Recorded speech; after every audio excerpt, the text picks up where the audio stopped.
Welcome to the dairy breakout session this afternoon. This is, like this morning, being live streamed, so there are people watching on web, and apparently there were 1,100 watching at some stage this morning, so that's really good. So there's more people than just in the room. What I'd also like to do in this session, we're going to hear from our three speakers, then we'll do a question and answer, and we'll take some questions if people are nervous of standing up via Twitter. Right through all the slides, my Twitter address is at the bottom, and if you want to tweet me a question, if it's suitable, if it's decent, if it's useful, we'll try and feed them in. And certainly if there's anybody watching us online, a very warm welcome, and the same goes for you. We'll try and fit anything in that fits in with the discussion. So the speakers we've got this afternoon, we've got Mansel Raymond, Chairman of the Dairy Board. We've got Robert Newbery, our Chief Dairy Advisor, and then we have the Minister again. We have Eustice, who was speaking to us this morning. I'll introduce them all in turn as they start. And we're going to start with Mansel Raymond MBE. Mansel, as most of you know, farms in partnership with his twin brother and their wives and their respective sons in Pembrokeshire. Between them, they milk over 600 cows, grow arable crops, potatoes, have beef and sheep. Mansel's been chairman of the Dairy Board for 4 years this March, and he's also chairman of the COPA, the European Farming Group, in Brussels. So it's a very warm welcome and pleasure to introduce Mansel Raymond.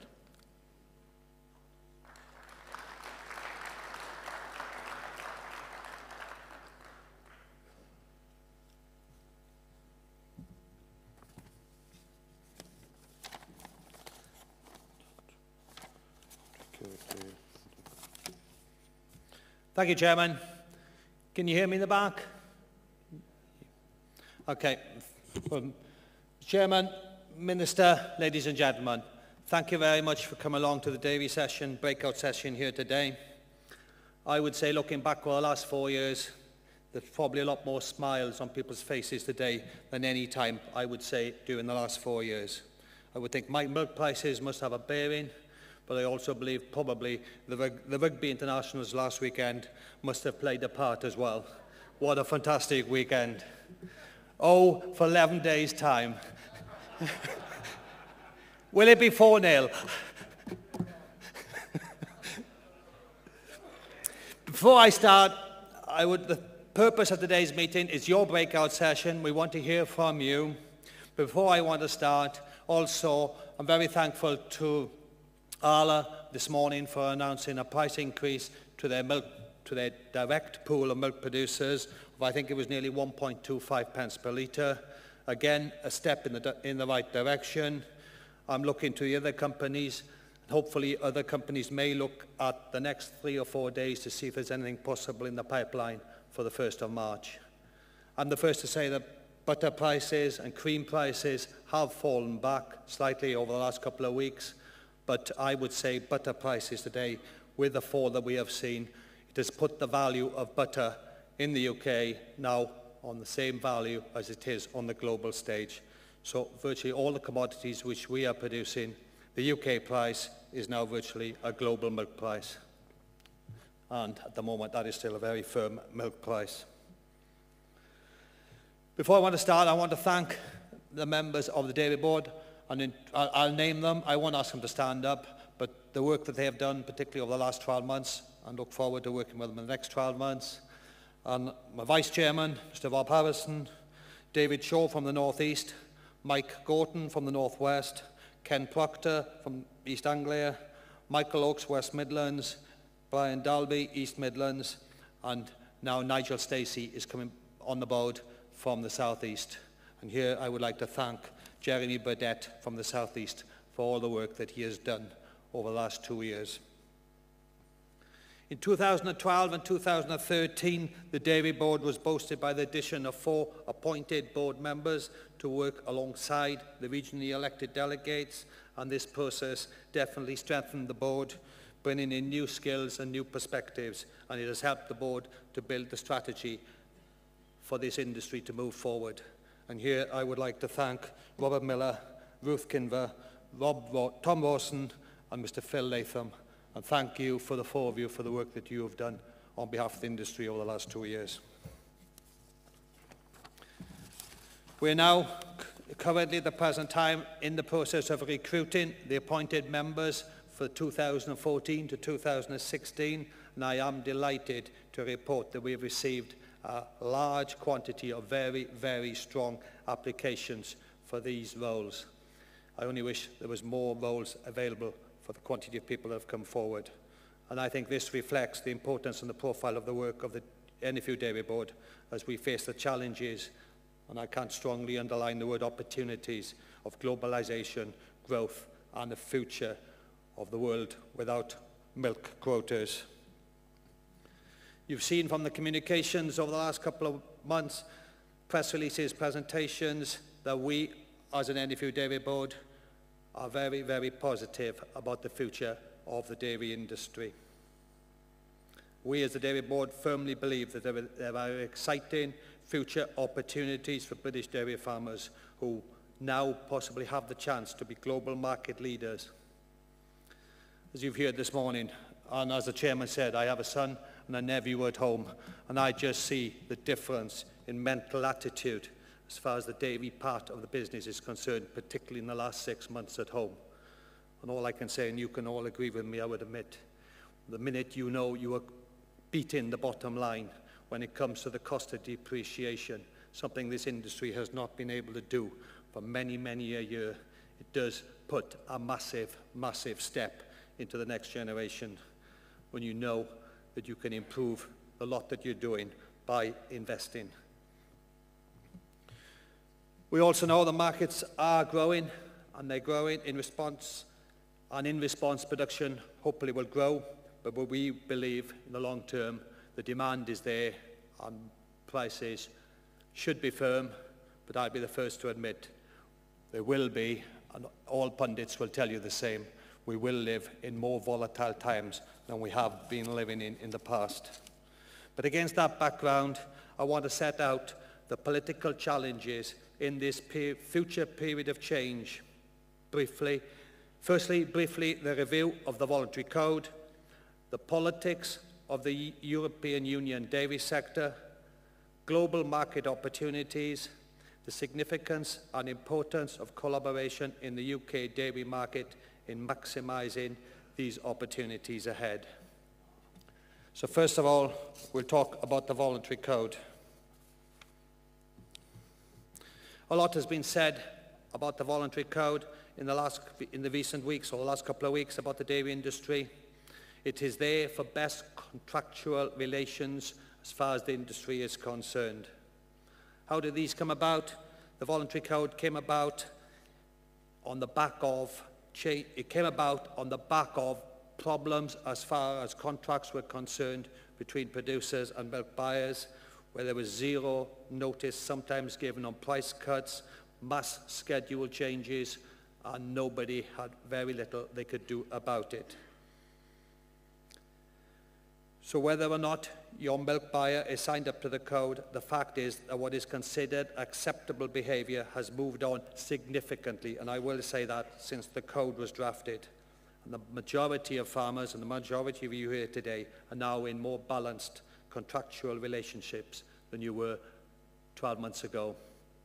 Also, what I would say that the voluntary code has done, it has given farmers far more choice as far as the type of contracts which they would wish to supply milk to, something that I do not believe would have come about unless we'd had the discussions as far as voluntary code was concerned, not 12 months ago, but between 2 years and 12 months ago.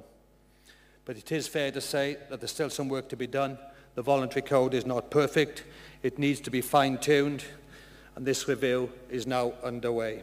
And contrary to what some people may say, it has not been delayed, or it is not behind schedule.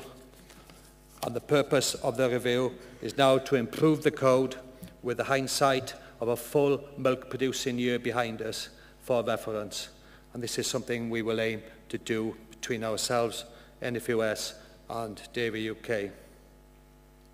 So if anybody is worried about the transparency of the process, we have nominated an independent chairman, MSP Alex Ferguson from Scotland. So anybody with any evidence or views which they wish to submit, they can now do it either the NFU, NFUS, Davy UK, and then any response to suggestions for those that prefer to do it directly via email, they can do it directly to the chairman themselves at reviewchairman@gmail.com. And I would hope that anybody has anything that they want to pass on to the chairman, the sooner they can get that done, the better that the discussions can start.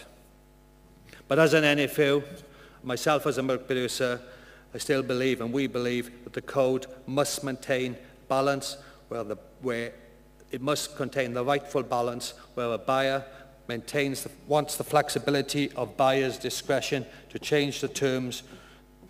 Then we believe the farmers should have that discretion to leave that contract on short notice. Likewise, when a buyer commits to key contract terms like pricing mechanism, then the farmer, at the end of the day, should commit to the relationship as well. But this is up for negotiation, and I would hope you as milk producers will support us and pass any views that you have to ourselves, to the NFU, or anybody that I have just mentioned. So can we move on to the politics of the European dairy sector? As the chairman said, in the last 12 months, I have been elected as chairman of the Copa Cogeca Milk Committee in Brussels. Copa Cogeca is a farmer and farmer cooperative organisation in Europe, and it represents 13 million farmers and has 70 different member organisations. There are 750,000 milk producers in the 28 European states within Europe. So COPA gives farmers across Europe a single voice in the European Commission, Parliament and the Council. And given the challenges and opportunities that farmers across Europe face, this voice is important. Let me just go back for what's been happening over the last 2 years and just refresh some of the dilemmas that we've had. The Commission's had its hands full because, as you know, 2015 will be the last year or final year of milk quotas within the EU. But with this prior warning, with people having the knowledge that this was going to happen, it has not been smooth or clear-cut. Only last autumn within the CAP, reform included a gentleman by the name of Dantin from France, put proposals across to continue some sort of milk supply management within Europe. This was totally against NFU's policy and strategy going forward. What the French and certain countries, particularly the southern states, were looking at, they were looking to see a new market observatory, coupled on the back of the market observatory, supply management levies for times of market crisis. We as an NFU totally believe in the safety nets of intervention in periods of extreme difficulty. And we just want, as an NFU, we want that system strengthened. But luckily, and after massive lobbying at home and in Brussels, these proposals have now been scaled back to just the establishment of the market observatory without the management tools. I can't tell you exactly how this is going to work, but it'll be done through the Commission in Brussels, and they say they will give up-to-date information across the European Union and probably across global indicators as far as milk price is concerned. But as I said earlier, within COPA, there are two farming groups which are two distinct camps regarding the end of quotas. To me, it has been like a fear factor. You've had the French and some of the southern states who, like Dantin himself, I think have been fearful of the possibility of increases in production, particularly in the northern states. I'm including Ireland and the UK, Netherlands, particularly, and Germany in that, and Denmark.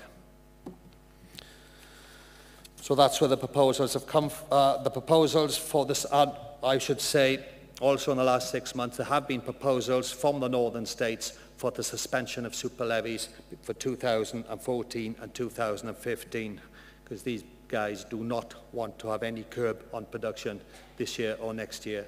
But at the moment, that is not going to be allowed. But at the end of the day, we now have to face the truth that we are part of a global marketplace for dairy products. If we fail to be efficient on a global stage, we risk losing our existing markets to imports, because other people out there will try and penetrate in. But we must embrace ourselves to the growing markets, and we must do this aggressively and proactively. And this is by investing in the future and for efficiency. As I said earlier, as far as efficiency is concerned, I see it at home. To get more efficient in the dairy industry, and it's something I've been trying to say for many years, you have to spend. You cannot just sit still and not be allowed a profit margin that you cannot invest, because when you can invest at home, you can better your efficiency very, very quickly. Whether that's in cow housing to allow cows to produce more milk, whether that comes in the form of genetics, whether that comes in the form of technology or whatever. But we as dairy farmers must be top of the class as far as the world stage of producing milk is concerned. So for the NFU, a big part of making the most of the future opportunities is working together. And I think as a dairy industry within the UK, I would say over the last 6 months, both sides, whether it's Dairy UK and the NFU, have worked closer together than we have since I've been involved. And long may that continue.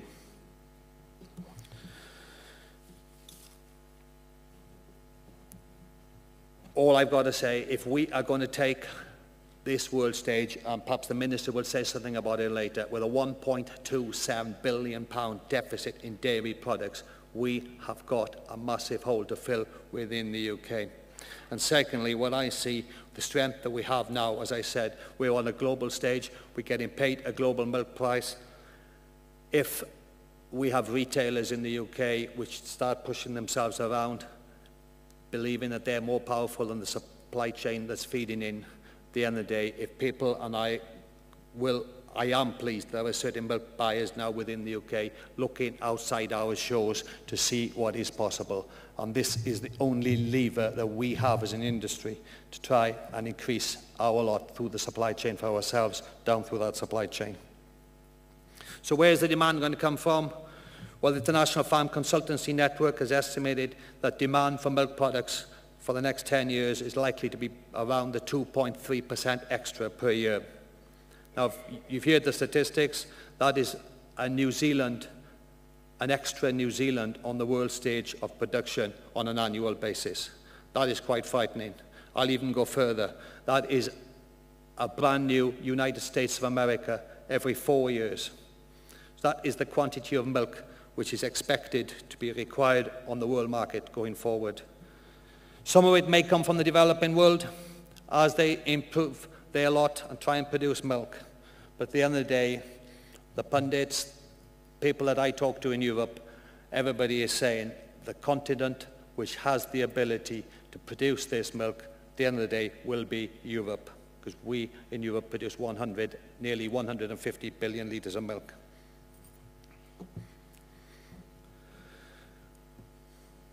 So in an environment where prices will be rising, there will be volatility, and countries like the UK, we as UK milk producers, we have to be in a position to respond to this. And we believe, the NFU believes, this is high time now we as an industry come out with a clear and common message for what the future looks like. And let's aim and get there. So thinking back to 2012, that is exactly what you were saying to us in the SOS Dairy campaign. Where's the leadership? How do we make the most of the opportunities that are out there? And how, at the end of the day, do we rebuild trust in the supply chain? So go into the detail of where we are going forward and show you where we're up to. I will hand now over to our policy advisor, Mr. Robert Newbery, who needs no introduction, and he will go through the document, the NFU document, which kicked it off, Compete to Grow. So thank you very much.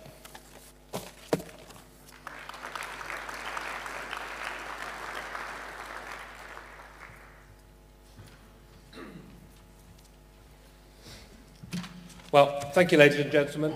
As Mansel said, our response to these questions, where's the leadership coming from? What's the NFU doing? What are we going to do next? How are we going to capitalise on these opportunities?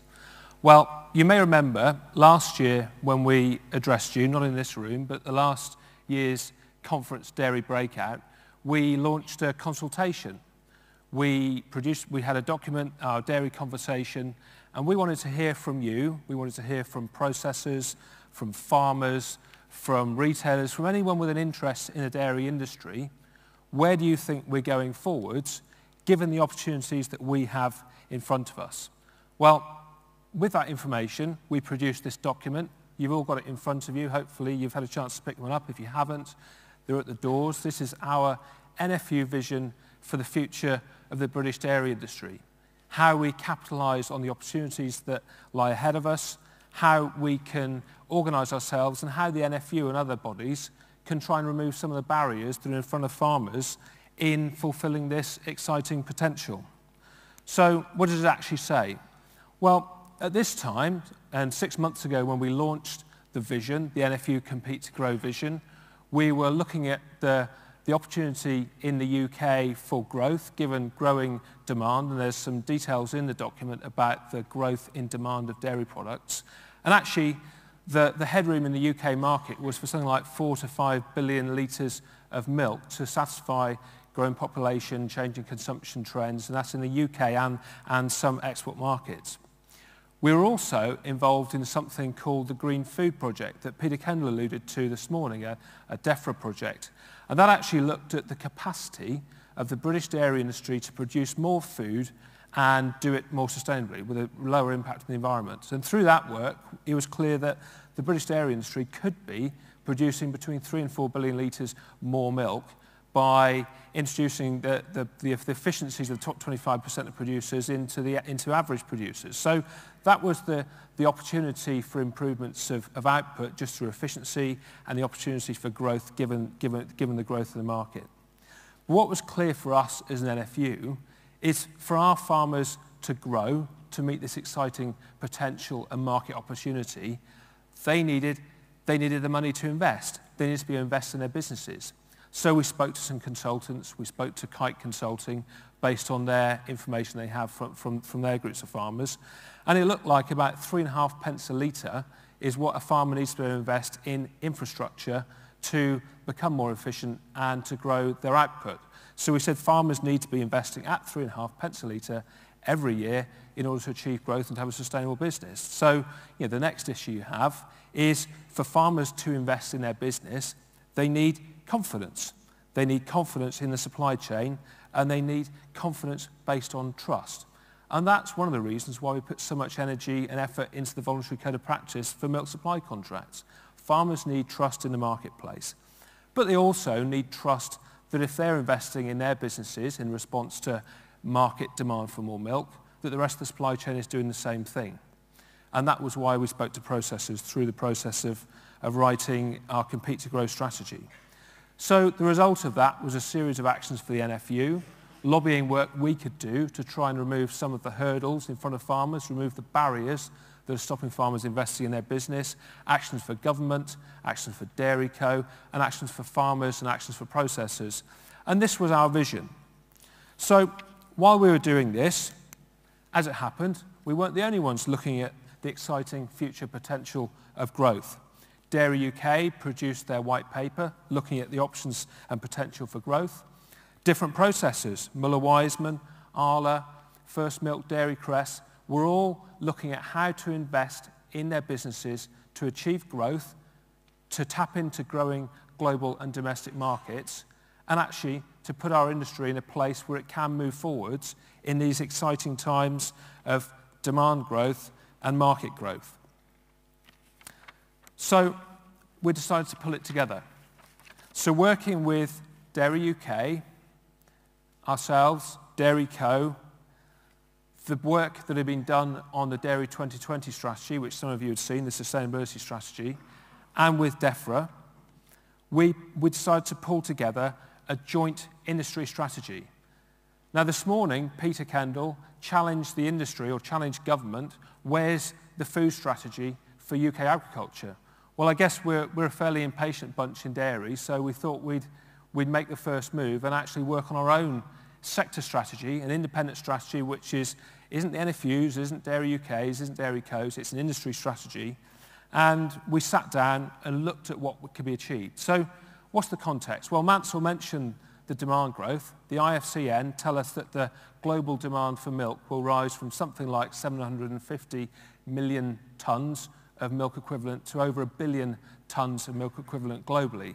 That's 2.3%, or something like it, or in excess of a whole New Zealand dairy industry every year. It's hard to believe that's the case. We also know that developed dairy industries have got a head start.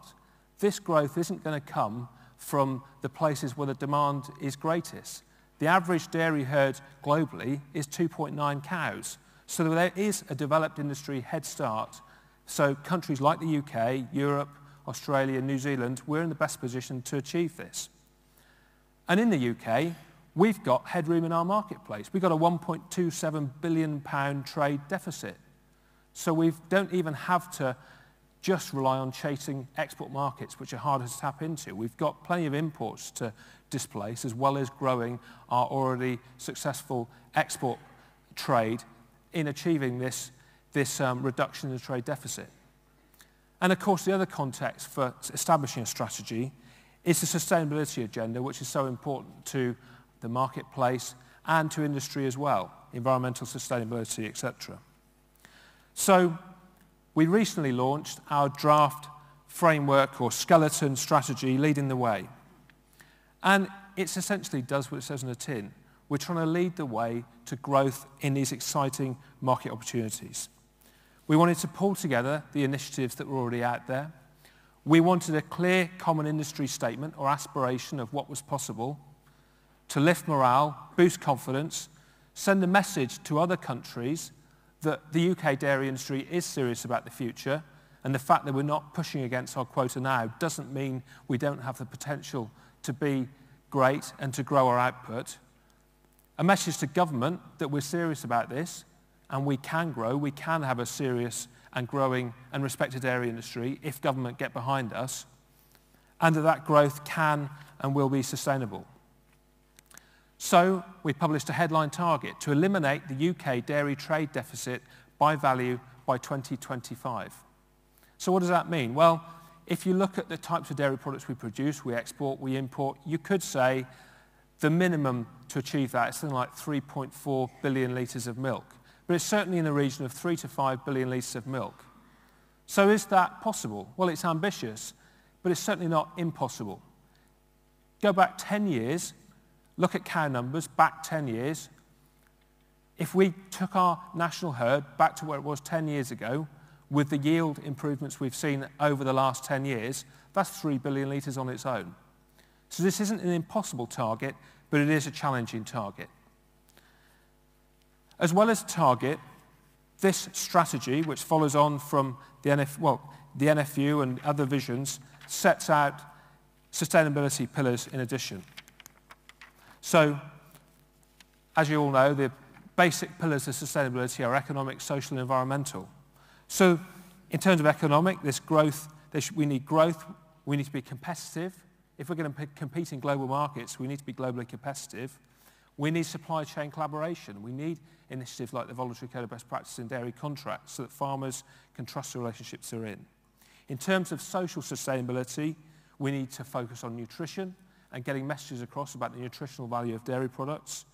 We need the dairy industry to be a good career option. We need the right education channels and training and skills development in dairy. We need to look at animal welfare and ensure that we're global and world leading in terms of standards of animal welfare. And we need to project the image of all these things to the public. Our image management is crucial, especially when we've got the likes of compassionate world farming and the recent book by Philip Newbery. And of course, environmental sustainability. The way we use natural resources, the way our farming impacts on biodiversity and on landscapes. So the next steps for our strategy is, of course, building it. A skeleton strategy isn't enough. So we need detail. What are businesses, what are organisations, what are farmers doing? We need support, and we need momentum. So the next stage for us is actually folding organisations, businesses, and people into this strategy, through a process of consultation which is happening now. Organisations are coming, we're approaching organisations with three basic questions.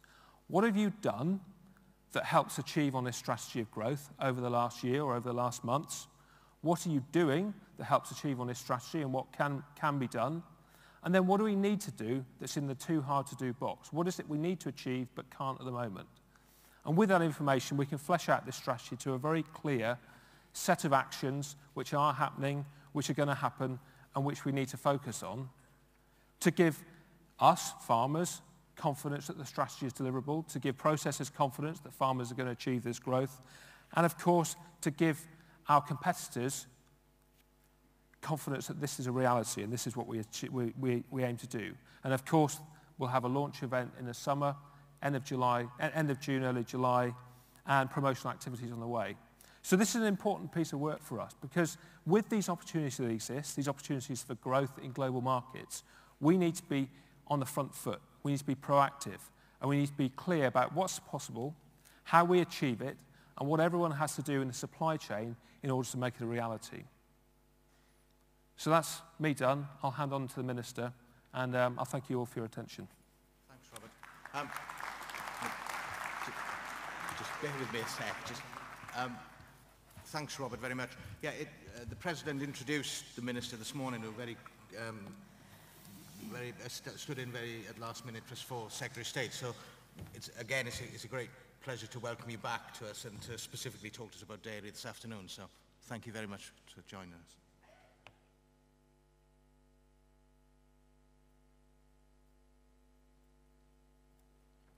Well, thank you very much for that, and I'm going to try and keep my my comments at this stage quite brief, because I don't want to bore you all to tears. I'm conscious you've already had the best part of 25 minutes of me this morning, and I don't want to be repeating myself.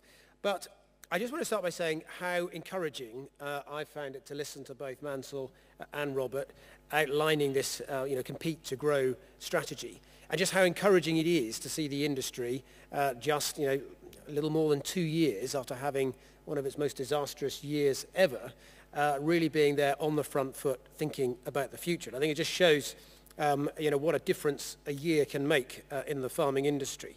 Because, of course, in 2012, and the reason the Dairy Supply Chain Forum was set up, was that milk prices were on the floor, farmers were losing money, feed costs were high, and there was huge pressure on the industry. We're now in a position where milk price is very good, getting to sort of record highs.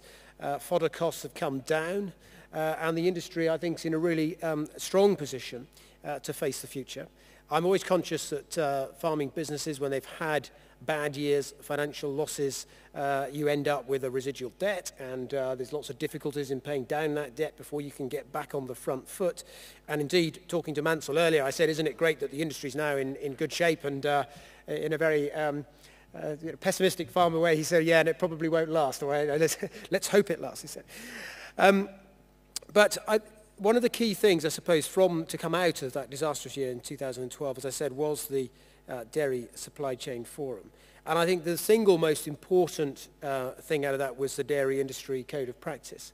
Because for me, and I was on the Defra Select Committee when we had evidence from some of the dairy companies, and the situation we had with some of these contracts really wasn't good enough. And I'm somebody as a Conservative who believes in markets. But the key thing you need to make markets work is the ability of a supplier to walk away and shop around somewhere else to get a better price. And what was really bad about some of these contracts is that farmers were locked into long-term supply contracts with actually very little control over the prices. And so farmers became effectively price takers. And I remember one moment actually, listening to some of the industry representatives who came before us, some of the processors, and they started using language like, it's not in our interest to bankrupt farmers, that's why we'll always look after them, don't worry. And I'm always very alarmed when I hear that, because actually farmers need to be able to look after their own interests, and they need to have the ability to shop around to get the best price. Or, if they're not able to shop around and walk away from a processor and shop around, they need to have a very clear basis on which the price is calculated. So to me, the key thing about the Industry Code of Practice is that ability to walk away if you don't have any guaranteed system on which your price is calculated. Or if you're going to go into a longer term contract, which in some circumstances is the right thing, both for the farmer and certainly for the processor. There's got to be a very clear basis on which the price you get is calculated, and absolute transparency so you are getting a fair market price.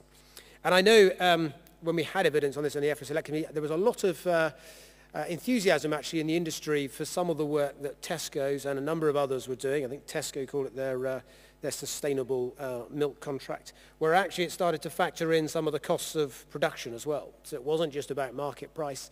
It meant that farmers could be insulated somewhat from big spikes in fodder costs, for instance, because that was factored into the formula.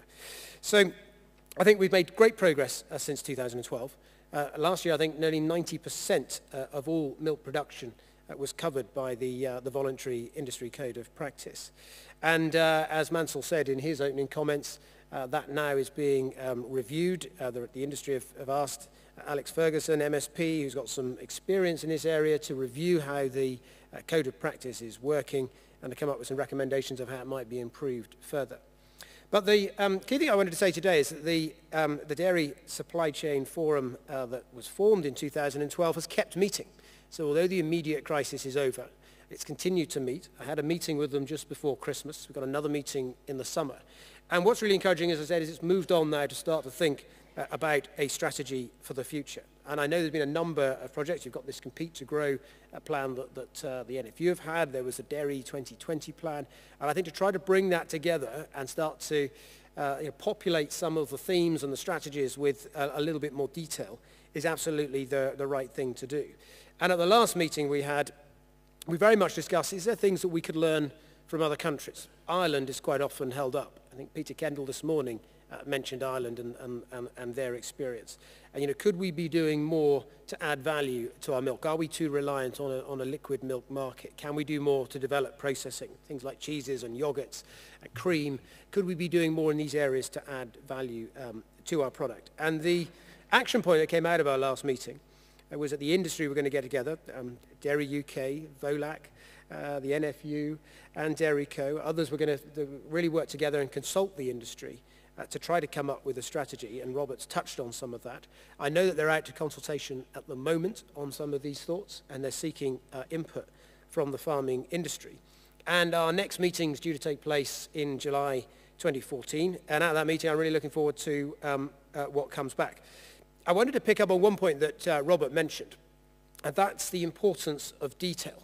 And I stressed this very strongly at the meeting we had before Christmas, and I hope that when we see the final strategy it's going to address this point. Because I think there's a danger sometimes with these things that we can end up talking about motherhood and apple pie and grand strategies and grand objectives. But also what we really need to do, and the most important thing we need to do, is to learn lessons from other countries. So I would really like us to be saying, which are the countries that have done this really well? Which are the countries that have risen to the challenges and taken new opportunities? And what is it about the way they structure their industry and the way they promote it and what government policies are there to support them? What is it that works? And what is it that we should be seeking to replicate? Because quite often you find that there's not much new under the sun, and lots of things have been tried before and have failed before. And where things work, we should be looking around the world to find what works and see what lessons we can learn, tangible lessons that we can then put in place as actual policy responses, whether by government or indeed by the industry itself. Mansel also talked about quotas, and I do think that the end of quotas in March 2015 does provide real opportunities for the industry, both to increase its production to meet domestic demand and to seek some of those export markets. But as he hinted, there's a lot of last-minute backsliding going on in Europe. I was at the Agriculture Council just last week, in fact, and this was a very contentious agenda item, and countries on both sides had strong views. Britain's smack down in the middle. We are very clear that we've had a plan for about the last 8 years. We've been phasing quotas out. We should just stick to the plan that was agreed, phase those quotas out in 2015 as agreed, and not try at the 11th hour to be messing around with it. And we've got a group of countries on one hand who are concerned about the prospect of a super levy because they're frankly overproducing and they want that relaxed. And we've got a group of countries on the other side who fear the market and who fear change and fear the competition that countries like the UK are going to provide them. And we think both those are wrong. We've got to, as the EU, we've got to be able to take decisions and actually stick to them. So we're very clear that we should stick to the plan, phase those quotas out as agreed in March 2015. But I think that when those have gone, there are real opportunities for our dairy industry. And I mentioned earlier that I was in Dubai on Sunday and yesterday, and the number of British cheeses that were there on the stands promoted was astonishing. There were even types of cheese that I said, there was one black pepper one actually, that was a black pepper cheddar that was absolutely fantastic. And I said, where can I buy that in the UK? And they said, well, you can't get it in the UK. This is an export product only. But I think to see so many of these new companies, quite often small companies, developing really niche products that are in huge demand worldwide. You know, countries like China, they really look at the UK and see it as a real premium product. There's big demand for it and great opportunities. I wanted to finish, because I think we could get to some questions, but by saying a little bit about other things we should be doing to support the competitiveness of the industry. Because I think a lot of the contributions we've had so far, myself included, we focused quite a lot on the market opportunities and marketing issues. But we also want to improve the competitiveness of the dairy sector. And despite the strong connection that farmers have got to the Pillar 1 payments that they get through their single farm payment, we've been able to do quite a lot of important work through Pillar 2 grants to support the dairy industry. Down in Cornwall, there was a large dairy farm who got an RDP grant in Pillar 2 and have formed their own creamery. So Trewithen Dairy, now a highly successful business, has really managed to add value. And right across the country, we've seen lots of examples of where some of that Pillar 2 grant funding under the Farm Competitiveness and Rural Economy grants schemes has really been able to help businesses add value to their product and really grow. The other thing we've been able to do with some of those farm competitiveness grants is to indirectly help farmers meet some of their environmental obligations through improved slurry storage and other investments which will help us meet some of the commitments under the Water Framework Directive. And in fact, one of the big discussions we've got going on at Defra at the moment about how we allocate some of those Pillar 2 funds, both on agri-environment and on farm competitiveness, is how we make sure we can get synergies and double wins, where we're both promoting biodiversity but also improving water quality. And by the way, if we're doing that, quite often some of the measures are going to involve investment in dairy farms so that they're able we're able to help support them meet some of those obligations. So I think there's huge potential for this industry. It's great to see it in such fine fettle and going forward and facing the future with confidence, particularly given where we were less than 2 years ago. And I congratulate Mansel and others at the NFU for the work they've done to date. And I really look forward in July this year to hearing more about the new dairy industry strategy that's being developed. But thank you.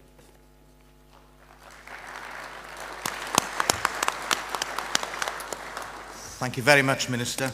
Right, we're on to a questions and answer session. We've got a good 40 minutes, so there's plenty of time. I'm going to start, actually, I've got quite a few tweets coming in. I'm ignoring all the comments about Robert's shirt, but in terms of questions, the first one I'm going to use, and then I'll come to the floor. So we've got a mic either side, so if you want to get ready. But I'll take one from Twitter first, and I've got a question from a young farmer in Wales, Rhys Pentra. I guess it's Wales by the name, and it's God's country. And basically, it's for the Minister, and it's short because it's a tweet, and it basically says, modulated money should be earmarked towards farmer productivity and not siphoned away. Does the Minister agree? Well, I don't know whether you heard the last point that I made, but look, exactly the kind of schemes that we are seeking to support through Pillar 2 are schemes to promote farm competitiveness. There had been calls from some to put a lot more money into the more general Rural Growth Fund that could have been applied and given to the LEPs and used on all sorts of rural businesses. You know, we were quite clear when we looked at the evidence and we looked at the responses that actually there was a lot to be said for making sure that we kept most of that money in a fund focused specifically for farm competitiveness. Because as I said this morning, our productivity in farming, having had huge growth in the immediate post-war period, has plateaued somewhat over the last couple of decades, and we want to address that. So yes, the answer is there will be a new farm competitiveness grant scheme, and we want to use that to support farmers. But we are also looking at the possibility of using some grant funding from some of those agri-environment schemes to also help support farmers in this way to improve some of the investment on the farm to protect water quality. Great, thank you very much. Right, to the floor. Questions? Sorry, Mansel wants to say a word, yeah. Sorry. No, as a person from God's country, I'll just respond a little bit to that as well. Yeah, I'm going to take issue on Pillar 1, Pillar 2. I strongly believe, personally, the industry would have been better looked after by getting all money through on Pillar 1 for the individual dairy farmer to invest that money as he wished. A lot of our competitors throughout Europe, whether that's Ireland, whether that's Germany, whether that's Denmark or Holland, they are not having, and thank you, Minister, for coming down to 12%. That's not what I'm going to say about our Welsh Minister in Wales, because he was adamant he was going to take the 15%. We are where we are, but it wasn't the way I would have gone for a strong, competitive dairy industry within the UK. But what we have to do now as a dairy board, as a dairy team, we now have to make sure that the money that has been taken away from us has to come back to make our units more competitive, more sustainable, whether that's for water framework directives or even for grants or some sort of support for dairy farmers to invest. That is now the next task as far as the dairy team is concerned. But I would have much preferred a clean sweep from the beginning to have been like our competitors across the water that we had. It was the decision, or our decision would have been the way that we spent that money rather than having taken office in the first place.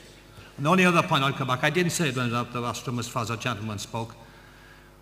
Planning and regulation, when I know what an individual farmer in Wales has cost to put in for planning application for a unit of, yes, 1,000 cows. It is absolutely deplorable what that person has had to invest, with no guarantees whatsoever that he will go forward, with no refund of money if the application is granted. And I hope you as Defra, within Defra, will make sure within your ministry that planning, the rules concerning planning are put in a way that dairy farmers can expand to compete. Because this, to me, I see a major, major problem going forward. Okay, let's go to the floor then. We have got a few more, but I'll try and feed them in. Danny, there's one in the front there. So we're on number 1. Thank you. David Shaw, North East Dairy Board. I've got 1 or 2 questions really. One was you were suggesting we could use some grant money to improve our slurry storage. I presume that is under catchment sensitive farming, and that is restricted to depending on which catchment you're actually in. Whether that's the case or not, I don't know. Perhaps you'd enhance that statement.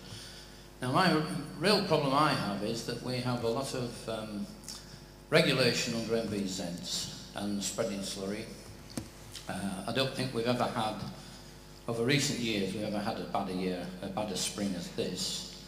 At the end of the close period, it's just suddenly changed from being we could have done anything in December, where I live. We could have spread slurry, we could have gone anywhere on the fields without doing any damage, and without polluting any water courses. We get to the end of the closed period, and my members in the area are having to empty their slurry stores because they're full, and the rain is coming down, and of course we're breaking the regulations at that point, or we're having to work with the Environment Agency to do it. And I just wonder whether we could get more flexibility in it. We did look at doing that in looking at wet weather situations, getting more flexibility into being able to spread when the conditions are right, looking at nutrition, the nutrient values in the soil, and doing a nutrient plan, which is what we do, and then following on from that, actually being able to go and spread our slurry at the right time when it's the land's right and the labour's right, and we're actually going to be able to make the best use of it. So can we please have a look at that again? And one point where I think it's disproportionate is that we have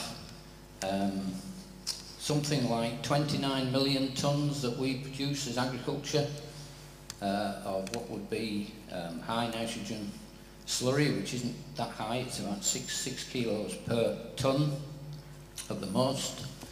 And then if we look at what happens in, let's say, London, on a wet day, a material that we would be deemed to be wanting to control before we spread it, and you're looking at that material going into the river, 63 million tonnes in one day. And these are Environment Agency figures and Defra figures. And it's really important that we get this in perspective. You know, we have a lot of controls on us. We're trying to produce food and we're trying to farm well. We really need some help to do this and not to be what I would term over-regulated. I think that's what I say at the moment. Thank you. That's more than enough, David. Thank you. Can we try and keep questions short? I've got a load on Twitter, but I've got lots of hands as well. So, well, I think on your last point about, and I know I've heard this before about the Thames and the fact that they can, release sewage quite often partially treated into the Thames in extreme situations. I mean, the only thing I'd say is we've never said that's acceptable, and that's why, in fact, one of the big arguments we've been having at the moment is around the Thames tideway tunnel and the investments that we've got to make there, because we do recognise we've got to address that. So I think the fact that things haven't been perfect in the Thames shouldn't be a reason to have them less than perfect elsewhere as well. But I do think you make a valid point. We have looked at this. It's quite difficult to maintain the coherence of the system and bring in the flexibilities that you talk about, to have something you can still enforce. It doesn't become too complicated. But I mean, I'm quite sympathetic to the idea that that we should look at the fact that we've got different soil types and different weather and other management practices beyond just the closed season. So it is something we've looked at, and we don't rule it out. But I know that it's been looked at before, and it's quite complicated to actually get the change. But I mean, it's a valid point, and I know that when you get extreme weather events like we've had and very high rainfall, it can create really particular challenges for farmers. You also mentioned about the grants. Look, in the past, we have tended to use Pillar 2 grants from predominantly the farm competitiveness side to help farmers with investments, new investments in things like slurry storage. There's a slight difficulty sometimes with using some of the agri-environment grants to help with water quality, in that you're not technically supposed to use the grants to meet regulatory obligations. But sometimes if the byproduct is that you're also meeting a regulatory obligation, but you're achieving something else like improved competitiveness, or indeed more generally promoting biodiversity and water quality, then it's different. But there are some limitations to what we can do with some of those grants. But as I said, we have successfully in the past used farm competitiveness grants to support schemes of that sort. Okay, thank you. On the left-hand side, we have David Horton, and then there's somebody in front of David as well. Sorry, I can't see. The light is, but I can see David. I can work that one out. Thank you, Kevin. I've got a couple of stories, really.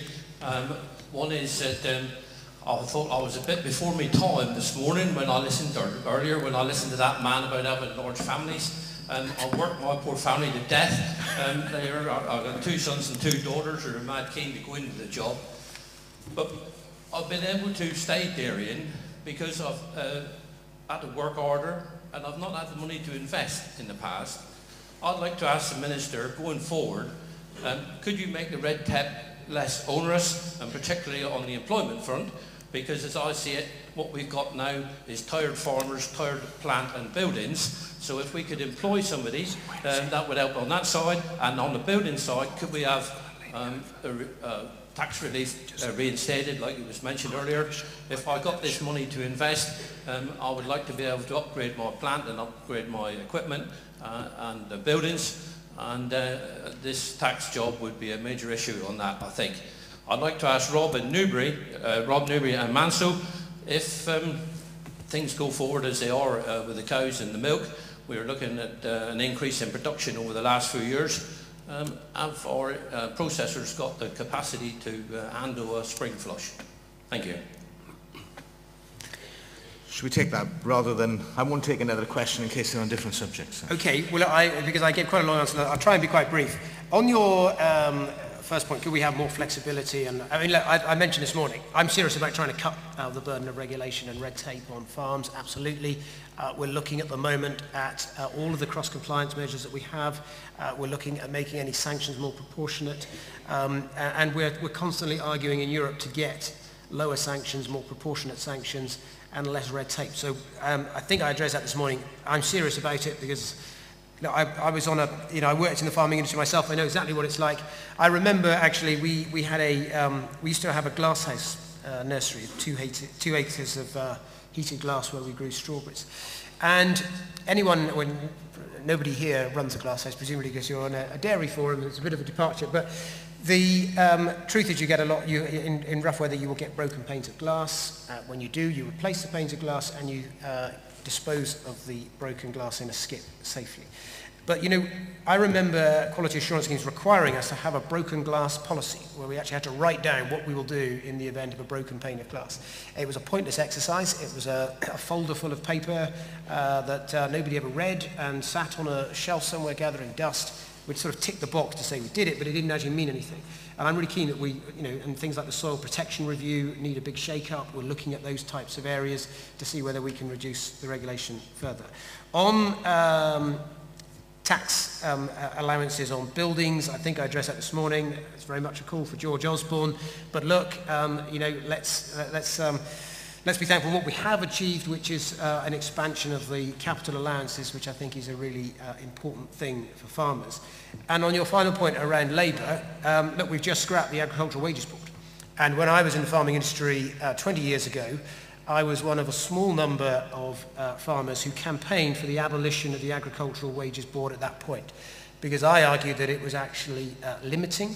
It meant that you sometimes weren't able to reward some of the brighter people that you had coming through because you had such a structured pay scale that actually limited your ability to reward bright young talent coming through. And I said it was counterproductive.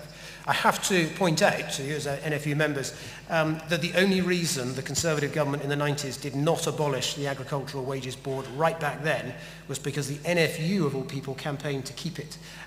So while the NFU now welcomes what we've done on this, they are partly, I'm afraid, culpable for the fact that it wasn't done 20 years ago.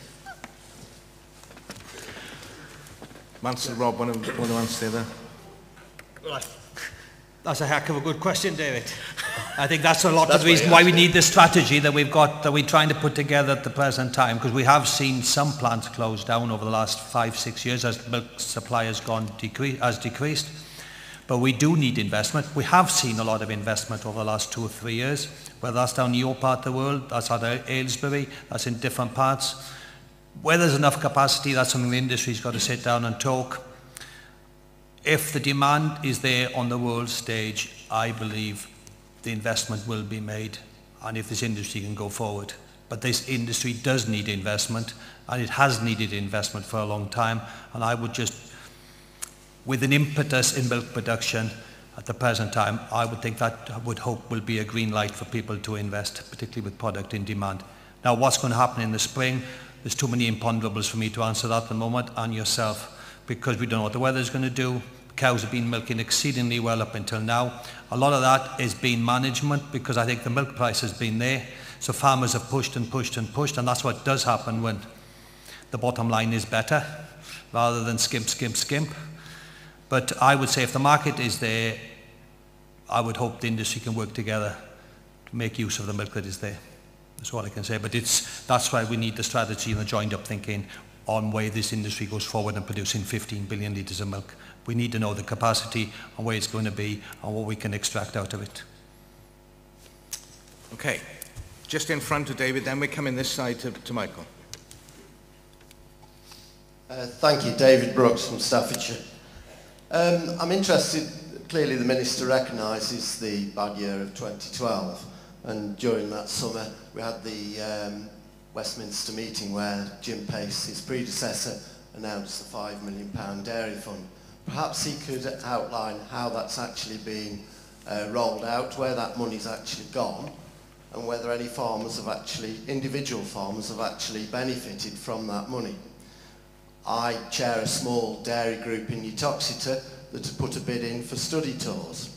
We've been told at the last minute it's gone through the first stage of the funding, and we've been told at the last minute that we wouldn't qualify, and there's been a contract now being given for a third party to actually conduct that. And I've spoken to the rest of the farmers within the group, and they're not really sure that they want to take part in classroom exercises to learn about cooperatives on the continent. When you mentioned 2012 being probably the worst year in dairying, that was the worst year following a generation of declining incomes. You talk about Pillar 2 funding going towards farming to help farmers increase productivity, but I don't think you actually recognise that on many farms they haven't got the rest of the money to qualify to make those investments necessary to help meet the requirements of those grants. There's been no evidence, or I can't see any evidence of any funding for lending coming into agriculture. Why can't that sort of money be actually brought forward to allow farmers to actually bring those vital investments forward so that they can meet the challenges of the marketplace? We are in a better position now with the way processors are investing and the way the market's going, and we can meet the challenges. But on the declining incomes we've had, there's nothing left there to allow us to invest. Minister. Okay, on the specific point about the dairy fund, you're right, there was a £5 million fund that was set up in 2012 to support projects that could try to help the industry out of this. I think that at the moment around £2 million of that fund has been allocated. And I know some of the projects that have been successful include ones that have tried to help bring farmers together in cooperatives to market their products together and looking at ways of adding value. So some of that's been allocated. There's still another 3 million or so unallocated at the moment. And I know that there had been an issue that although there had been quite a few applications, some of them needed more work, to be honest, in order to make sure we got them in the right place. So what I'm happy to do, and I don't know the specifics of the Eustice study tour application that you mentioned, but I am happy to to raise that with officials when I get back so that I can look into that one in a bit more detail. But as I said, there was a slow start because of the quality of some of the applications and the fact that more work needed to be done on them. But 2 million of that has been allocated. On the lending, the only thing, and it comes back to Mansel's point, he was saying that it'd be better just to pay farmers the single farm payment rather than have the grant aid in Pillar 2. Quite often, actually, my view is that if you can have that additional grant funding for capital investment, quite often that's the difference between getting a bank to lend or not to lend, because they're not taking all the risk. There's some additional funding there. They're adding value to your property, but their security is being enhanced as well as your farm business because some of it's being funded by granting. And I don't think you get that kind of leverage just by having an arbitrary per hectare payment through the single farm payment. I don't think it helps you really to be able to raise the capital you need to invest in a way that the Pillar 2 can't. So I would argue that Pillar 2 can help. I know you say you're not necessarily able to raise the balance. It's a difficult one. I'd be really interested in people's views on this. Banks keep telling me that actually they are now lending to farmers. Asset prices are at record highs. Land prices have seen exponential rise in recent years. And because many sectors of farming have had a better time over the last 2 years, the banks seem to be more willing to lend again. But I would be really interested in feedback because I know banks always tell government ministers a rosy story of what they're doing, and I'm always interested in hearing when it's not quite being reflected on the ground. Okay, we're going to Michael Oakes. Then I'm really sold on a tweet from Tom Rawson because he says he's going to ask me a short question. And then we'll go to the back to Gwyn Jones afterwards. So. Yeah. Minister, when I left the farm this morning, I was really very optimistic about the UK dairy industry and going forward. After the worst 2 years that I've had in my farming lifetime, all of a sudden, you know, the outlook, I believe, is really quite positive. It'll be more volatility, but actually a growing trend. We're looking at putting two more sheds up. We're looking at, well, we've already started milking 3 times a day, and we're, you know, and we are looking at investing in the business big time. But unfortunately, I mean, the whole theme of this is the growth agenda for the British dairy industry. And listening to your speech, all I could hear was you were having a meeting and then another meeting and then another meeting, and then actually we might have a launch sometime in the summer. You know, at the same time, the Irish, you know, their minister will be standing up talking about potentially 50% increase in milk production, you know, and the processors over there are talking to the farmers, or already have talked to the farmers, saying, you know, if you're going to produce X, we need X amount of processing. We have got processors in this country which are investing, you know, and the industry is really positive, but we need to get behind it now and send a really strong message. Not be talking about it in 6 months' time, 12 months' time. You know, this document was launched at the last dairy event. It says it all in here. You know, and we've all got a copy. We know we need you to get behind this, and we need to move it forward. And you know, the opportunity is now. You know, I think personally we're going to have a really good 12 months. It may dip a little bit after quotas go, but still a positive outlook. We need you to get behind it and say that and move the industry forward together. Well, I'm sorry. All I would say is don't cancel your investments in dairy on your opinion of my speech a few moments ago. But look, if basically the industry strategy group that's being formed and is working on this come back to me quicker than July, fine. I'm more than happy to have a meeting. I was under the impression that that was the time they felt they needed to consult the industry and to populate the strategy they've already got the bones of with some detailed proposals. And I think one of the key things I was stressing in my speech is that we do need that detail. And that's why I think it is important that the industry go and learn the actual tangible lessons of what you need to do. You know, what are the countries that have done it well? What can we learn from them? Rather than having just broad aspirational objectives, important though that is. Yes, I have. I've read it. I was past when they came in. But look, the lead here has got to come from the industry as well. We are going into an environment where we're not going to have quotas, and as Mansel said, the industry has got great opportunities. But I think it needs to pull those together itself. I think this is a strategy that should come from the industry, not from government. We can support it, we can facilitate it, we're doing all of those things, but it should be designed and promoted and put forward by the industry itself. Okay, Tom, your short question, and then pass it to your left very quickly before we go to the back to win. Tom Rawson, Dairy Heartland, West Yorkshire. I just want to say that I think we are entering a period of greatness for the industry. There will be some slight ups and downs, I dare say, with our fortunes, but we do need a steady stream of bright young people coming into this industry. We also, which I think is overlooked greatly, we need to, in order to get today's herdsmen and herd managers through to tomorrow's contract farmers, share milkers, farm owners, we need to get this entrepreneurship instilled in people that quite often are more than happy just to work for wages. Nothing wrong with that, but we do need these people to run businesses in the future. What role have companies and organisations like the NFU, the NFU Dairy Board, Dairy Co and indeed Defra got in delivering this for the future of this industry? Relatively short, thank you, yeah. Then we'll take two, let's just take 2 minutes and then we need a Potter, Mansel, can you confirm that the email address that you posted up for reviewchairman@gmail.com is only accessible by Alex Ferguson, or is it accessible by others? And secondly, there's an interesting scenario developing as I see it from today with regards to Tesco and Muller Wiseman, because with Arla announcing that they're holding the member price and announcing that the direct price has gone up, then will we end up with 2 Tesco prices as opposed to the situation we previously had where we've had 1 Tesco price? And that's something that's going to challenge the Muller Wiseman producer representatives. Thanks. Who wants to start? Do you want me to start again? Yeah. Okay, I'll take the point on new entrants. As I explained this morning in my speech, this is something that I am quite passionate about, and I say it as somebody who grew up on a farm and spent 10 years working on the family farming business.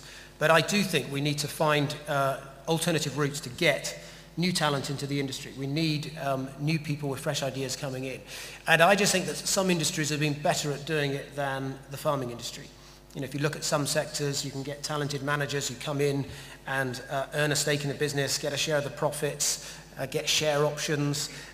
There's other models we've got in farming, things like contract farming, which offers a route for young people to come in, and other share farm agreements. So I'm really passionate about all of this. We've got the Future of Farming review that looked at this late last year, and they are continuing to take these ideas forward. David Fursden, who many of you will know, has done quite a lot of work in this area, and we are working both with him and also the Tenancy Reform Industry Group to see if we can find better ways of creating new routes for new entrants into the industry. Robert, do you want to start on that? Yeah, I mean, I think the key to all of this is making dairy an attractive investment opportunity. That's what we're trying to do with the strategy. The opportunities are out there for market growth. Are we going to be part of responding to that market growth globally? If the answer is yes, then we're bringing more value back into the British dairy industry and we're making an attractive investment opportunity. People keep asking me, does this mean we'll see the decline in farm numbers stop? Maybe we won't. But the important thing is that if existing farms think dairy is a good investment opportunity and they invest in grow their businesses, if new entrants think it's a good investment opportunity and they invest in the industry, and if existing farming businesses which aren't in dairy decide to incorporate dairy into their business, then that's a good thing. That creates investment in skills, that creates investments in new jobs, and it creates an opportunity for new people to come into the industry. That's the key with this. Through having an attractive, investable industry, we get growth, and we get jobs, and we get skills, and we get a better place compared to our competitors globally. Yeah, Tom, I'll just back that up. An industry that's profitable, that's exciting, which is enthusiastic, will draw young people in. We have not drawn young people in over the last 5 to 10 years because of the situation with the industry has been. My wife's sitting in the audience. We're having problems getting young people in to our dairy part of our business at the present time. Not easy at all. But some of the universities and colleges are saying there are younger people coming forward at the present time. But there's a lot of work going to have to be done on this. It's not just people going into university and colleges. You're going to look for partnerships, you're going to look for contract farming and everything else. So, an industry will die if it doesn't have young people coming in. Ian, coming back to your point. As far as the email address is concerned, that goes directly to Chairman Alex Ferguson. Now, whether he passes it on to us for the review process, that's fine. Are you happy with that? Thank you.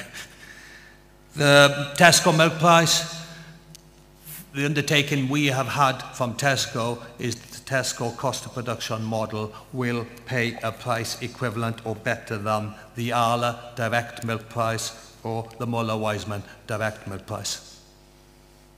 That's where we are today. So there's a fair bit of negotiating to do on that one, particularly after this morning. Okay.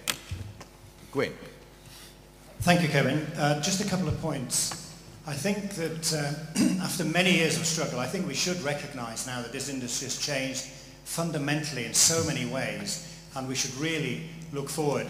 And I congratulate the board on the work they've already done and the difficult task of trying to look into the future. It's never easy to come up with a strategy for the future, and I do congratulate you for doing that because it's vitally important. And whilst the Minister mentions banks, I do try my best not to be cynical about banks, but it is amazing how every time the sun comes out, they suddenly offer you an umbrella. But I think the biggest challenge for the industry now is to recognise that we're on a global platform. And that means we've got to rise to that challenge of being part of a global industry.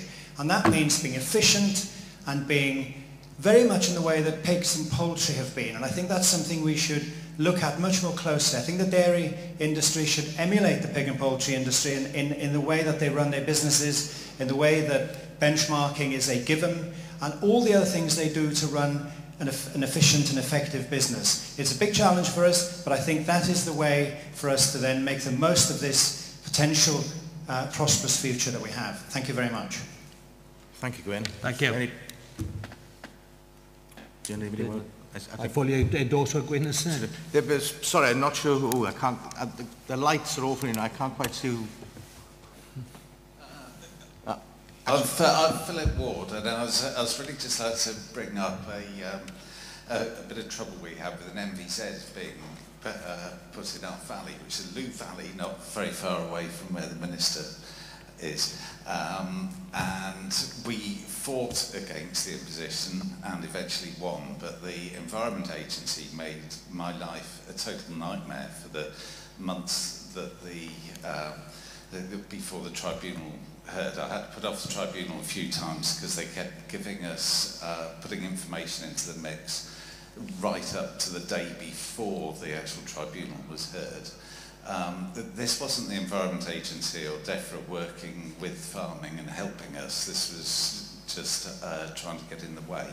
The judge and the tribunal found that there was absolutely no case for there being an MVZ in our valley. And I would have thought if the Environment Agency, the local people couldn't understand why it was being put into an MVZ, I just wonder why. I could never work out why the Environment Agency were being quite so vindictive towards us through the process. And they caused us thousands of pounds in costs, and obviously caused the Environment Agency or Defra huge costs as well. I would have thought that money could have found a better home. And we could have sat down over a cup of tea at the beginning of it and sorted out what was going on. Scotty, can you pass, actually, somebody behind you that first, and then we'll take that question before we come. I'm not sure what the Minister can say specifically on the case. No, I'm going to be very honest. I'm afraid I'm not familiar with the precise details of that case. I mean, the Environment Agency and those types of designations, it's one of those parts of the portfolio that that bridges over to Dan Rogerson's responsibility on water quality. So I tend not to be the Minister that takes a lead role on that, although obviously I completely understand that nitrogen vulnerable zones are, have got a direct bearing on it, but I'm happy to go and look at exactly what the circumstances of that one were, and if you want to give me your details after, I can look into it. But I suppose at least you won your case after all of that, so perhaps it was a right outcome at the end. Okay, sorry, I recognise who it is. It's Phil Allen, isn't it? Sorry, Phil. Minister, I feel it's probably just appropriate to bring up the old chestnut of TB in this debate. If there is any subject that could make us look internationally unattractive, but also extremely inefficient within our own businesses, and I can account for that at the moment going through a TB breakdown myself, it is dealing with TB. The subject that you mentioned this morning about seeking cross-party support for a TB policy is probably one of the best things that we could try and achieve. We'll be relying on political opinion for the next 25 years to run a policy. I think that'll be a little bit difficult to adhere to. But if we could get that, it would give everybody in this room some sincere confidence to really go forward. What do you think the likelihood of getting cross-party support really is? And I was very, very surprised that there wasn't any political capital by this administration made of the Irish work that went public a few weeks ago, which was extremely supportive of what you wish to achieve. Yeah, well, on the final point on Ireland, I mean, I didn't rehearse it in my speech this morning because I know many of you follow this issue very closely and are fully aware of it, but we routinely cite the Irish example as one of the international examples that prove our point, because there, in about over a 12-year period, by having, in their case, a reactive coal, but which tends to be over large areas, they have managed to get a reduction in TB breakdowns of around 45%, and their government is very, very clear that the badger coal policy that they've pursued play an important part on it. You know that we've taken this very seriously. It's something that Owen Paterson's pushed for many years, even in opposition, because we recognise the reality is that to have a coherent strategy to control TB, we do need to have a badger cull as well. On your, look, we've always said to Labour that we would like to get a cross-party consensus here so that we can have that long-term strategy that's needed and be able to implement it. Whether that's likely, well, we're a year from an election, and based on the ferocity of some of the questions that I get from Hugh Rankin-Davies and others in the Chamber in the House of Commons when this issue comes up, I don't see any sign of an outbreak of peace on this one yet. But, you know, we're serious about it when we say that we would like to achieve that and to try to have a consensus where we may not agree on everything, but we can agree on the broad principles of a strategy. And I just hope that the NFU, as well as lobbying us on what we should be doing with the coal, are also lobbying the opposition to try to get them in the right place, because ultimately, if we could take some of the heat out of this and have a sensible, evidence-based approach to controlling this disease, it would be for the good of the whole country. Okay. Thank you very much. Now, I've got lots of hands pointing around, but so I'm not sure. Somewhere down here.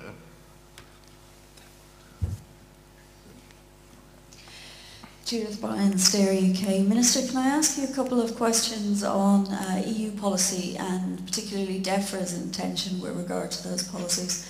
The first one is to do with the Single Market Green Product Initiative and some talk recently within the Commission of developing a product environmental footprint and the impact that you think that will have on dairy farming and also on dairy processing. The dairy industry has led on environmental issues over the years in terms of food sectors, and we are seeing that what could come out of this by 2017 is an environmental issue on label that shows emissions on farm, that shows emissions related to processing, and we wouldn't like to see all of the good work of the dairy industry gone to waste and an image issue being created for dairy products. So I'd like to know from you if Defra will make sure that anything that's done there is sensible for the food sector. And also on the school milk issue. The fact that at the moment there are products other than milk that can be taken through the school milk legislation and that the EU want to reduce that to drinking milk only may not be an issue insofar as there's not a lot of yogurt and cheese uptake through the subsidy in the UK. However, it's a huge image issue if you're looking at the product and at any point in time if it suddenly becomes a media story that that yogurt and cheese are no longer allowed, that for the general public that will signal a problem with dairy products and they won't understand that it's a scheme issue. Thanks very much. On the first point, the specific EU proposal regulation that you talked about, I don't know all of the detail of that one, so I'd need to probably check precisely the detail and get back to you.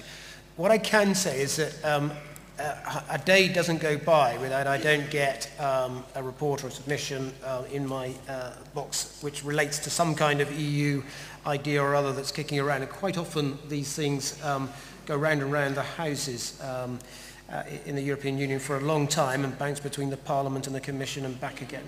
And as a general rule, I think there's a bit of a growing consensus that while food labelling is important, and the Commission are also doing some work at the moment looking at things like method of slaughter labelling, for instance, there's a bit of a consensus though that there's quite a lot of information on labels now. And the general view that we're saying in the UK is that a voluntary approach is better, because if you have too much information on a label, people really don't know which way to look. It can actually become counterproductive because it's just information overload. On the school milk scheme, I'll look into that specific element of that. I mean, our main concern with what's being proposed, and this was on European Council last week, is that there's a proposal to merge the school fruit scheme, which is a separate one, and the school milk scheme into a single scheme. And what they're also talking about is a lot of increased burdens in terms of monitoring and evaluation of how those schemes work. Now, in the case of the milk scheme, we do some of the work that we do with our own school milk under the auspices of that scheme, but we top it up in a much more generous way. We've got a more comprehensive school milk scheme in the UK, and we don't opt into the fruit scheme. We're slightly concerned that by merging the two and introducing a lot of additional burdens, reporting burdens, that could start to compromise our ability to do some of what we do within the European milk scheme. So it's a complicated area. We've got some concerns about what they're proposing there, and we flagged those up last Monday at European Council. But I wasn't quite aware of what they were proposing in terms of yogurt and cheese, so I can double check the position on that and get back to you. Okay, thank you. Ken Proctor. Thank you very much, Chairman. Ken Proctor, over-regulated dairy farmer from the hills in Norfolk. First of all, going back to the question that was mooted earlier about the Irish situation and how they had controlled TB, it's also very relevant that they have a full-time database that you can research TB history, that you can see movements, and you can buy with confidence. I live in Norfolk, and Norfolk is just this far off going into a one-year testing zone because of irresponsible movements. TB is going to come to Norfolk out the back of a lorry. And unless we get a database where we can check the data of the cattle, we want to trade with the West Country. We really do. And 60% of the farmers in the West Country have never had TB. So they're really good people to deal with.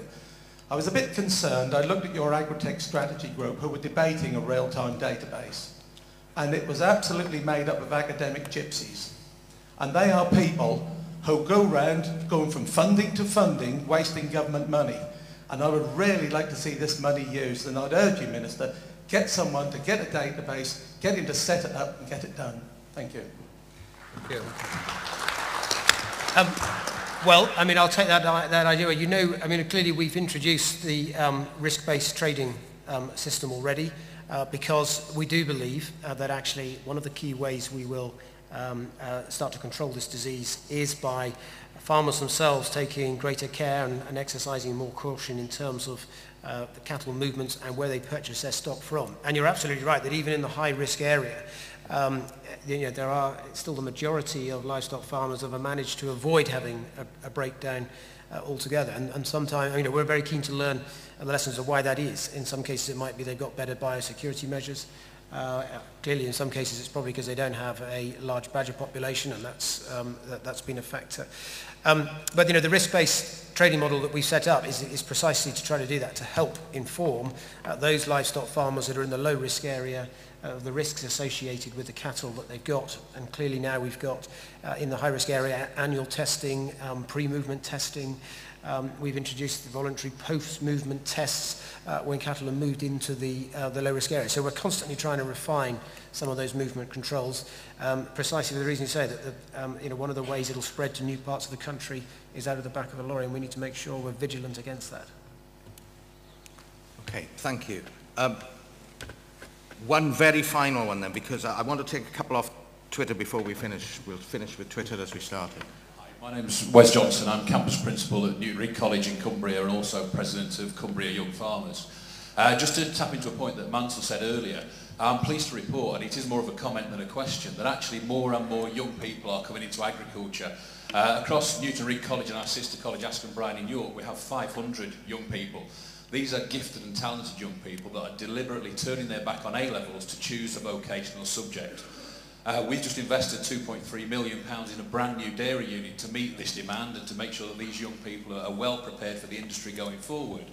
But I think the challenge for the industry is to embrace these young people, to offer them the opportunities either on an apprenticeship or as they graduate from college, to make sure that we can start to plug this gap between these gifted and talented young people at 16 to 18, up to 24, to the average age of the farmer, which we heard about this morning, which was in the high 50s and beyond. So that's the plea to the industry, is to embrace these young people.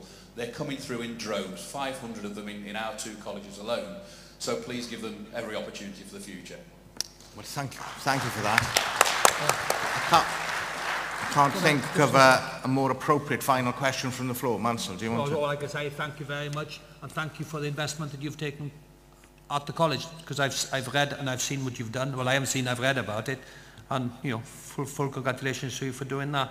I think my wife might get hold of you before you get out of here. But thank you for what you're doing, because a profitable industry breeds people in. Okay. Can I just pick up? I'll try not to repeat what I said, but I mean, I absolutely agree with you, and it's why this morning I stressed the importance of getting new entrants in the industry and finding routes for these young, talented people to fulfill their aspirations. There's a couple of things we are doing in government. One of the things that I'm trying to develop at the moment with the Department for Education is just a much more structured approach to changing attitudes and perceptions about the farming industry at secondary school. We need these youngsters at the age of 14, 15, when they're choosing their GCSEs, starting to think about their A-levels. We need them to be excited about the prospects of the food industry and the farming industry.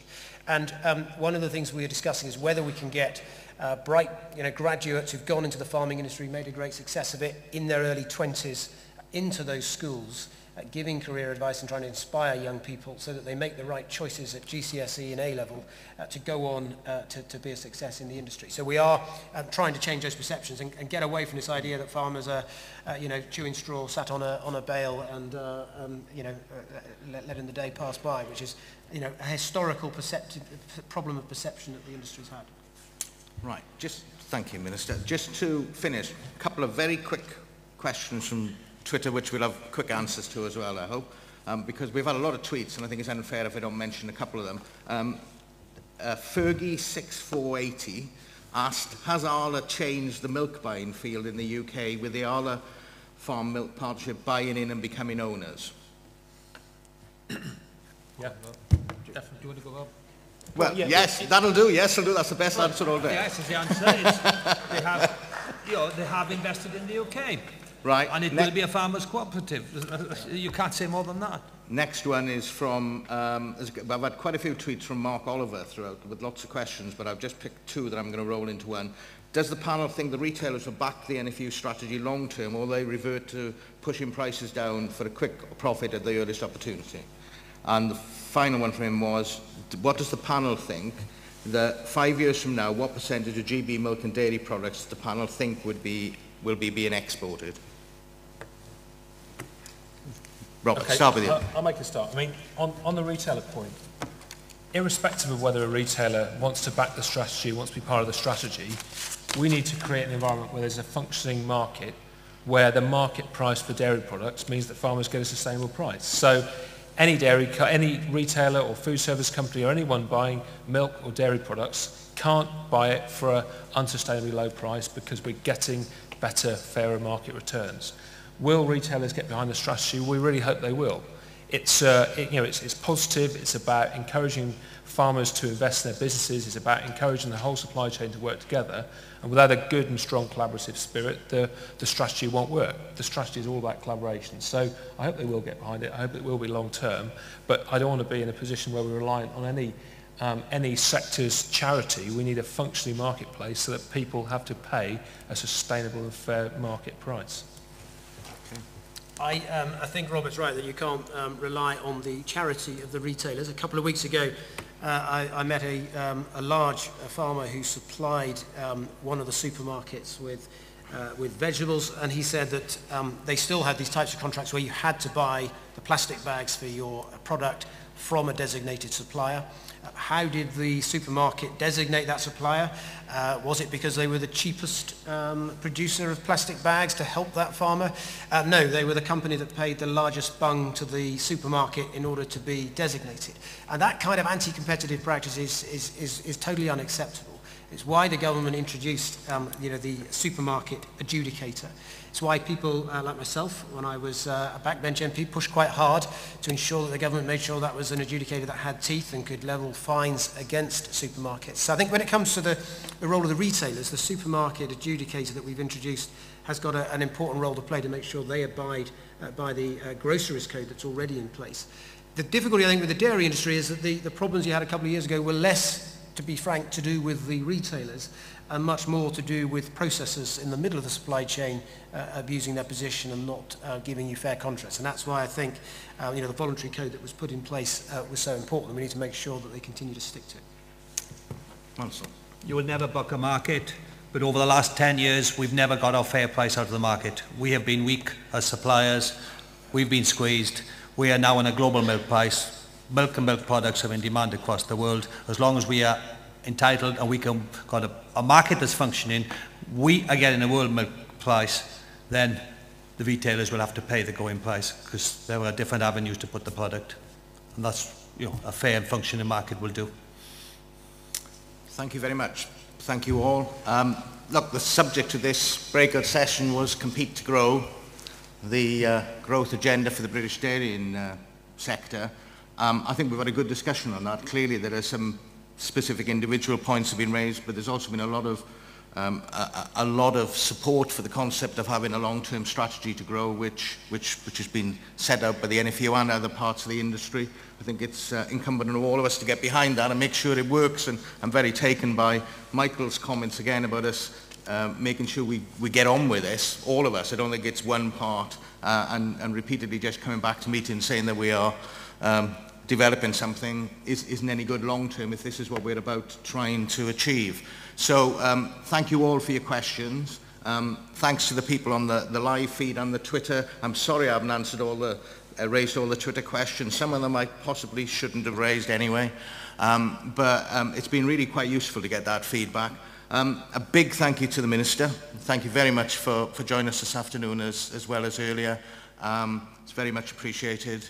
Thank you to Robert for his presentation and to Mansel, your chairman. I always believe that being a sector board chairman is an unenviable task often, because usually nobody ever gets it right and they get plenty of people telling them what they get wrong. But Mansel's done again for you a sterling job as your elected leader of the dairy board, and a big thank you to Mansel and his board and the rest of the team for what they do on behalf of all dairy members across the NFU. So thank you very much. Thank you to everybody.